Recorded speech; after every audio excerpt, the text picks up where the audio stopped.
Welcome back. In our top business story, Standard Chartered Bank is quite upbeat about the Dubai economy as non-oil economic indicators in the Emirate look positive. For instance, the latest figures by the Dubai Chamber of Commerce and Industry that showed exports and re-exports rose by 16.5% in the first half of this year. The Emirates tourism sector is also doing well, Standard Chartered said in a recent study, with hotel occupancy levels in June being above 70%. Or the June passenger numbers at Dubai International Airport that were up to over 10%. All these figures suggest that this year, Dubai's position as a trade and tourism hub will continue to benefit from the Emirates' excellent infrastructure.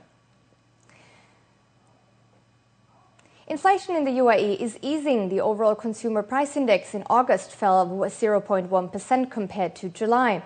One reason was that during Ramadan, many retail outlets in the UAE had agreed to fix the prices of around 400 goods. Looking at annual inflation data, however, prices for goods and services in the UAE rose by 0.6%, the National Statistics Bureau said. But that's the first time this year that the annual inflation stands below 1%. The costs of housing were down the most month on month by 0.7%. At the same time, there was an increase in other major expenditure groups, food and soft drinks, for instance, on average cost 0.5%, and clothing and footwear are 0.4% more.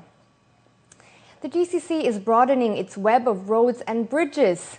The infrastructure projects that are currently underway or that are at the planning stages are valued at $142 billion, with the UAE leading the path in expanding its road and public transport network. Of the total, the UAE represents 40% or $58 billion worth of road and bridge projects. Saudi Arabia has $48 billion worth of projects either planned or underway, while Qatar, which will host the 2022 FIFA World Cup, has road projects valued at $17 billion in progress. That's according to data by market research company Ventures Middle East, which underlined the huge opportunities this building spree holds for transport sector manufacturers and suppliers within the region and worldwide. With that, let's now look at the stock indices across the GCC.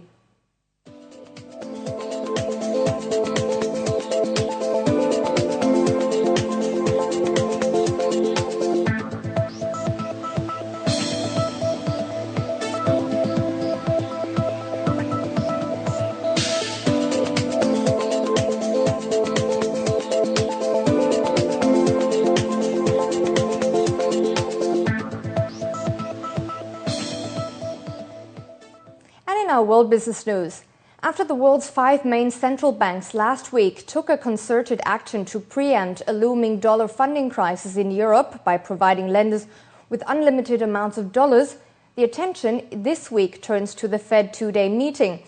Investors expect the Federal Reserve to take steps to pull down long-term interest rates when policymakers meet on Tuesday and Wednesday.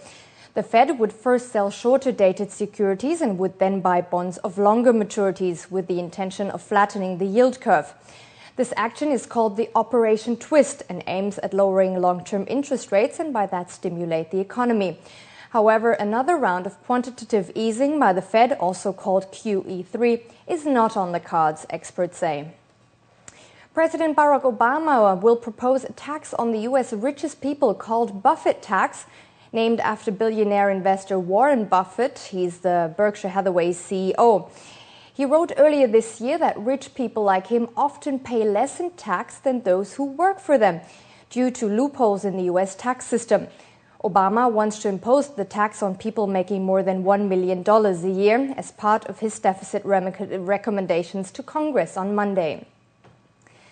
High fashion from Africa made its way to the runways of Mercedes-Benz Fashion Week as designers look for a higher global profile and hope to get a piece of the cake of the billion-dollar industry. This event here, for instance, called Made in Africa Live, was a showcase for 7 designers who won a competition to see their creations float down one of the world's most important runways. It should be of no surprise that nature played a big role in the designs. A lot of work that the designers hope will result in big orders as African designers try to make their mark on the global fashion stage. Before we go, here's a quick overview of the oil, precious metals and currency markets, and after that we have the day's sports news for you.